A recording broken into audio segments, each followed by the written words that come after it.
Hey guys, it's me, the old nerd dude. I'm back on the YouTube doing the YouTube stuff. Got a couple things, well, more than a couple things, a few things I want to go over. One thing that's been in the news the past few weeks now, and I'm a little bit behind the curve on commenting on it. Of course, I did just start my channel. Is the Apple versus the FBI thing with the iPhone that was owned by the couple that went and shot up San Bernardino back in December. Um, I get both sides of this argument. Maybe a little bit more than some other folks because I majored in criminal justice in college. So I get the FBI side of this thing. And I don't doubt for a second that they have anything other than honorable intentions requesting Apple to do this.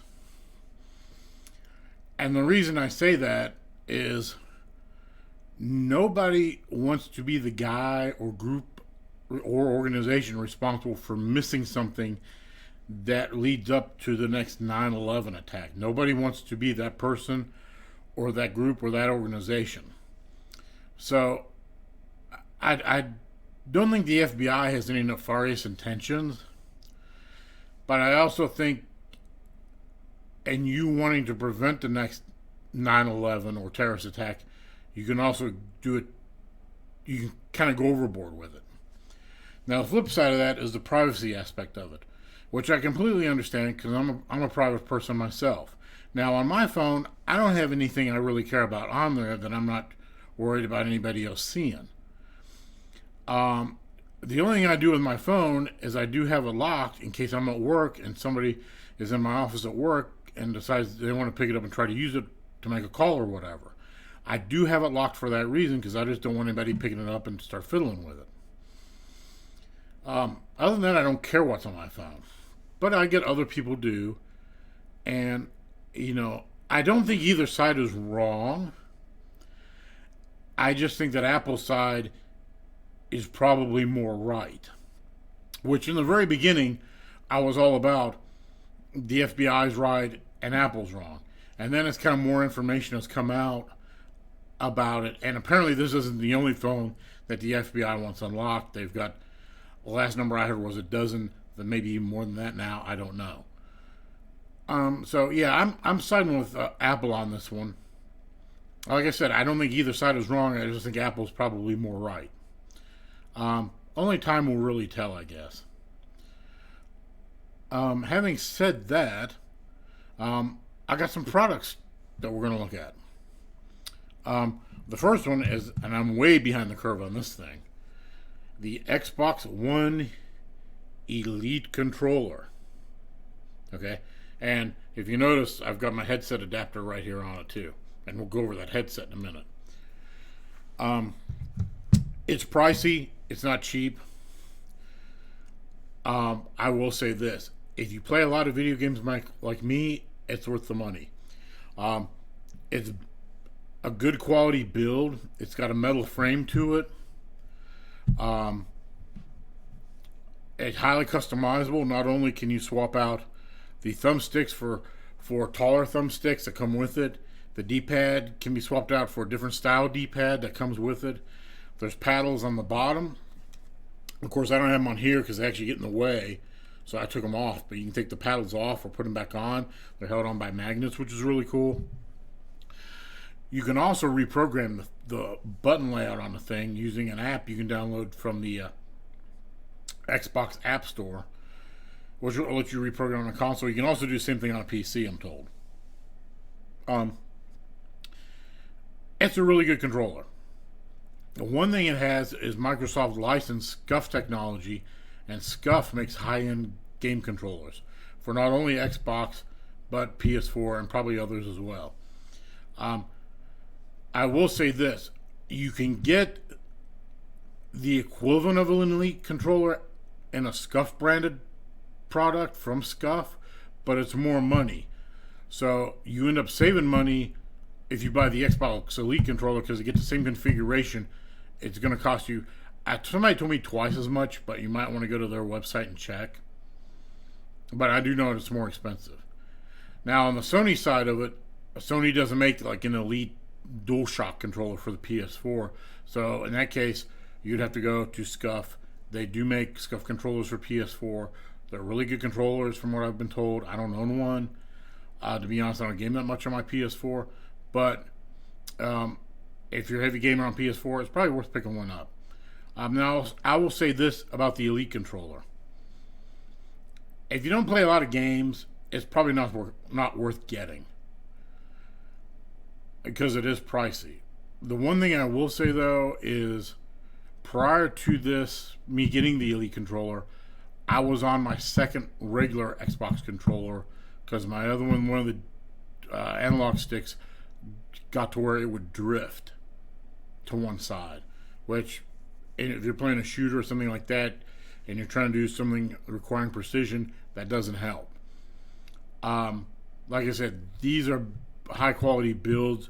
They're a professional game controller. So like I said, if you're a big time gamer or play a lot of games like me, I don't want to say I'm a big time gamer, but I do play a lot of games, it's probably worth picking up.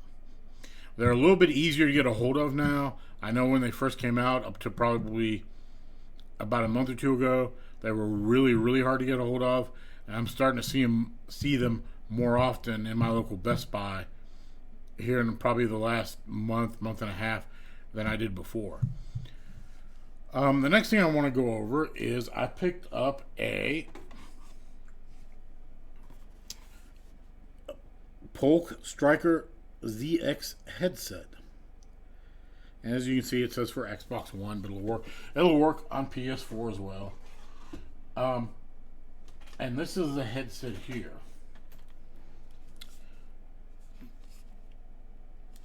And it uses just the standard, adapter plug. And you plug it into the Xbox controller or your PS4 controller, and you're off and running. I will say this. Retail on it is kind of pricey. Get it when it's on sale. And here's why I say that. It's all plastic. Okay? Meaning, if you sit on it or something like that, you're going to bust it and then you're done. The one thing I will say about being all plastic is it's extremely light and really, really comfortable. I've been using it to play Tom Clancy's The Division the last couple of days, and I've had a real good time with it. The other thing I like is this is the mic. Now, the mic's a retractable deal, right? And you can bend it and do all that groovy stuff with it. I've been using it without the mic even out. I've been using it with the mic retracted in, and it sounds just as good. I really like that. That means I can just put the headset on and then do my thing. It's not a big deal. But like I said, if you can pick it up cheap on sale, I think it's worth the money. If you're going to pay full retail price, which I think normal retail is like $80, I would probably go with something else. Just because for not much more money, you can get a better quality build headset. But it's a Polk audio, which means the audio is going to be good. They always do good audio stuff. I'm not going to sit here and say it's great audio, but I'm not an audio snob. As long as I can hear it and it sounds decent to me, I'm fine with it. And it does that. Like I said, I didn't pay a whole lot for it. The other thing I want to talk about, speaking of Tom Clancy's Division, is I've been playing it. It's a really good game. Having said that, I will say this. If you like Destiny, you're probably going to like The Division. I like The Division more than Destiny, and I'll tell you why. And Bungie, if you're listening, although I doubt you are, but if you do hear this, there's a couple of reasons I like The Division more. The big one for me is it has an in-game looking for group function, meaning I can roll up to a mission and it'll come up and say, the name of the mission and what the level is and all this other stuff, and I can select. It'll ask you, do you want to look for a group? And there's several different options to pick from. You can do you look for a quick group, or you can hit another option which will allow you to select the difficulty of it and some other options as far as grouping goes. That's really cool. I don't know for the life of me why Destiny does not have it in it, particularly since the game's been out for a year and a half. I'm really hoping that Destiny 2 does. The other thing I like is loot drops. You basically kill anything, you're probably going to get a loot drop, even if it's just like some ammo. It's a really cool game. Is it for everyone? No. If you're a big Call of Duty guy and real big into the twitchy shooters, you're probably not going to like it. It's probably not going to be your jam. This game is a real tactical game. And it's kind of like, I want to say it's kind of like XCOM in a way where it helps if you can kind of plan your attack and move from cover to cover. It's what I call the thinking man shooter. And it's also in third person, so it's not first person. So if that bothers you, you might not want to pick it up either. The best advice I can give you about it is if you're on the fence about it, go rent it at Redbox. I think you can get it for like $3 a day. Try it, see if you like it. I was in both the closed and the open betas and loved it. And so I bought it the day it came out. So, yeah, if like I said, rent it, give it a try, see if you like it. Like I said, it's probably not going to be for everybody, but everybody I know that's played it really likes it. And that's pretty much all I've got for today. I thought this video would be a little bit longer, but I guess not.